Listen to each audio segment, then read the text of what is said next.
In this video, I'm going to talk all about resistance with your children and how to help them move from a resistant state to a more peaceful vibration through observing their thoughts and eliminating judgment.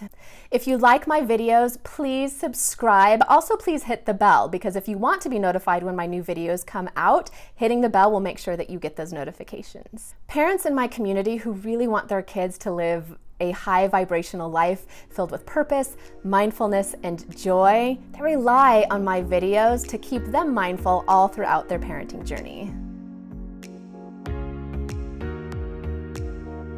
Hey, Abundant Parents, it's Leah. Let's talk about the resistance that may exist in your child's life and how that can really impact their ability to become a manifesting powerhouse. Now, the law of attraction, in a nutshell, is removing resistance from your life so that you can create abundance. Like energy attracts like energy. So the less that you are having resistant feelings and resistant thoughts, the more that you are vibrating from a joyful, abundant place, the more that you will attract more of that joyful abundance into your life. So you may be asking, what is resistance? Well, resistance is anything that keeps us from vibrating in a place that's in alignment for us. So it's anything that vibrates in a way that doesn't feel good. It's often deeply rooted in the subconscious, or it can be. It can also be very surfacey, but it is rooted in fear. Now, as we know, anger is also deeply rooted in fear. We see this with adults that lash out. You don't have to look too far into the mental health books to see that anytime somebody is angry, there's usually some underlying fear, but we also see this with our kids. So I'm talking toddler tantrums. How often is your toddler having a tantrum? And it's actually these really, really big fears that are big feelings rather, that are feeling overwhelming, and it's actually creating a little bit of fear for them. So recognizing what resistance is and understanding that it comes in big and small packages. Luckily, children don't usually have a lot of resistance built up in their subconscious the way that an adult may have layers and layers and layers of resistance built up in their self-conscious that they have to then work back through and unravel and peel back the layers to get to the core of where their bad feelings or feelings of non-alignment are struggling with. Now, it's not to say that children can't have layers of resistance. Some children will.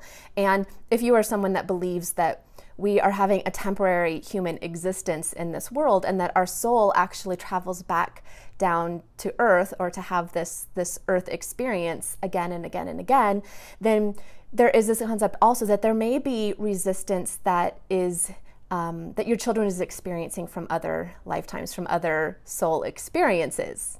That's a whole nother story.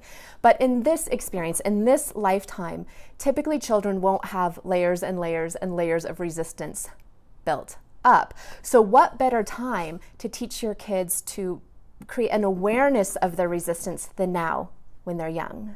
Also, you can't underestimate child-size fears, child-size angers, child-size resistance, because remember, for a child, even though their problems may seem small to you, they're really, really big for your kids. So giving them the tools to deal with their feelings when they're younger only creates them really amazing tools to use as they go into adulthood and have larger and larger issues, both emotionally and otherwise, that they might have to deal with.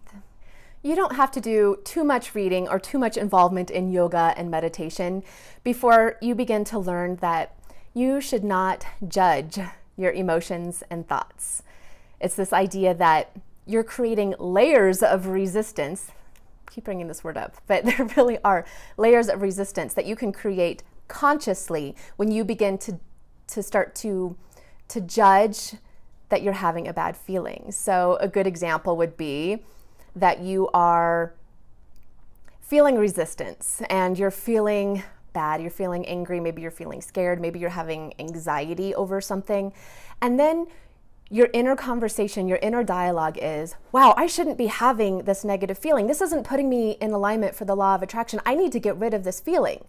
And so what you're doing is you're creating resistance against the resistance, but instead of two wrongs making a right, you're just doubling up on your resistance. So in helping your child overcome their judgment of resistance and their judgment of their feelings, you'll probably actually find you are learning a lot in the process about how you judge yourself. The important part here is maintaining neutrality when you feel bad, regardless of where that bad feeling is coming from. Because as I teach my children, no feelings are wrong. These are your feelings. Your feelings are always valid. Your feelings are always important, and your feelings are always right. The first step in maintaining neutrality about feelings is just observing them, not going any more complicated than what they actually are. So if you're looking at your own feelings, your own resistance, you may say, wow, I'm feeling anxious right now. And instead of taking that the step further down the wrong path and saying, I'm feeling really anxious. God, I wish I weren't feeling anxious. Why am I feeling anxious? And creating that conversation inside of yourself, you say, I recognize that I'm feeling anxious. What can I do to help myself feel better? Or even more importantly, that middle step, which is, I recognize that I'm feeling anxious. It's okay that I'm feeling anxious. This is a feeling that I'm having, but I don't want to feel anxious. So what can I do to feel better? But not worrying about how this anxious feeling is affecting anything else, and just allowing it to be what it is, but taking the necessary steps to finding a higher vibration, a better feeling place. For me, and for my kids too, that's getting outside. For me, that's getting the dog out for a walk as soon as I can. Sometimes it takes longer with my kids because everybody's got shoes and shoe issues and sock issues. Everybody else have sock issues with their kids. But ultimately, getting outside completely resets and helps me work through any resistant feelings I may be having. Now, the same for your kids, helping them, being their guide through their feelings. So when your child is having a tantrum if they're younger, or having a mood swing if they're older, just kind of being there. This is why I don't believe in timeouts, because you're basically teaching your child that your feelings are bad and nobody wants to deal with you when you're having these feelings. So you're going to go be by yourself right now.